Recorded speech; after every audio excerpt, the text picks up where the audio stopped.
Well, Donald Trump re-entered the White House just a day after the Gaza ceasefire came into effect. He's claimed some responsibility for what is still a fragile peace there, a fragile ceasefire, after threatening that all hell would break loose if an agreement wasn't made by the time of his inauguration.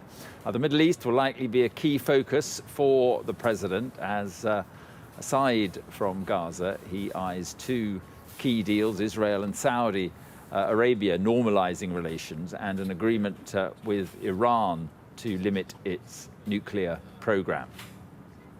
Joining me now is Harley Lippman, who is on the executive committee of the American-Israel Public Affairs Committee and is a Biden appointee of the Middle East Partnership for Peace Advisory Commission. Thank you very much for being with us. And I just wonder if we could start with the Gaza ceasefire. It was based on broadly on a Biden plan from last summer, early last summer. Was it Trump's push, though, do you think, at the end that got it over the line?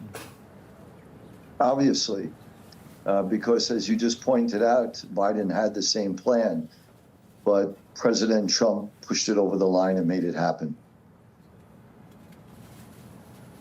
Do you think that it can last? Because they're still talking, I understand, about phase 2 and phase 3. Do you think it can become a permanent ceasefire, or are you concerned about what's happening going forward? Well, first off, let me say that I think it's a bad agreement, but a necessary one. And I don't think this agreement is sustainable. I wish it would be, but I just don't think it is. I think that when you think of Israel's point of view as to why they did this, you have to think of what's the secret sauce of Israel. And that's its solidarity among its citizens, to leave no woman, man, or child behind. And I think that's what drove Israel to finally do it, beyond President Trump's insistence that this happens. So do you think that we may get to the end of a 6-week period, or even before that, and some sort of hostilities resume? Do you think this particular deal can sustain, is my question? Well, what I think is happening is that Bibi Netanyahu may be abandoning his goal, which is to destroy Hamas. He has made this the primary goal. And you go to war to defeat your enemies, not to release hostages. And on a humanitarian level, how could you not feel enormous compassion and sympathy for what these poor people went through? In the tunnels, they were abused, they were raped, psychological torture. I mean, when it comes out, more information. They're not going to say much now because they don't want to endanger the other hostages still in the tunnels. But what they went through is horrific. And, you know, when you think of Britain or the United States, if somebody raided someone's house and raped the women and murdered them, nobody's going to make a deal with them. The police may fake a deal, but no one will make a deal. Yet a deal was made with Hamas. And there's something deeply disturbing about this. So I think that Israel will have to go back to its goal of eliminating Hamas, which may be multi-generational. It's going to take a long time, because it's in the education. They've been brainwashed for 80 years. And, you know, in Nazi Germany, the German people were brainwashed for 10 years. So this is it's going to be very challenging for Israel. And you have to take a very long-term view on this. Yeah, well, I mean, that's really my point, that Hamas has not been defeated, certainly in the way that Netanyahu wanted that to happen, but he's got this deal now which can lead to the release of all the hostages down the line. But you think after that there is a good chance of the hostilities resuming again? Well, I'll tell you also, to go back to the hostages, why I said it was a bad deal but necessary. It's a bad deal because these people no one's talking about this, but the Palestinian prisoners in Israeli jails that are being exchanged for these hostages. And keep in mind, these Palestinian prisoners in Israeli jails were tried in a court of law and found to be guilty. these Israeli hostages, of the three women that were released, one is a waitress, one is a veterinarian nurse. They were in their home. You know, they were on the phone with their mothers crying, saying, I hear them, they're coming to get me. Mom, what should I do? They're taking me. It's not apples.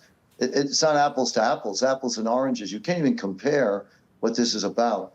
And the problem is, what are you going to say to the victims of these terrorists that are being released who said they'll commit these acts again? You know, there's over 100 Palestinian prisoners who are serving life sentences for murder. And all told, there's over 1,000 Palestinian prisoners being released. When you think about it, enough of them, we don't know how many, but many will go back to doing the same thing. So this is why it's a bad deal, because you're sending a message to rogue regimes all over the world. Taking hostages pays. And Israel is having you're right, Israel has not decisively defeated Hamas because Gaza is probably the most protected place on earth. Very difficult for the Israeli military to fight there. It's protected by the UN, by Amnesty International, by world public opinion. It's, you know, liberals want Israel to fight the war with one hand. Yes. You see, I mean, Donald Trump was pushing these Abraham Accords, and Saudi Arabia is now saying that the price for a deal with Israel is now a Palestinian state. Do you think that with Netanyahu in power, with Hamas still existing in some extent in Gaza, that something like that could ever happen, that the real deal here could happen, or is that now just so far off?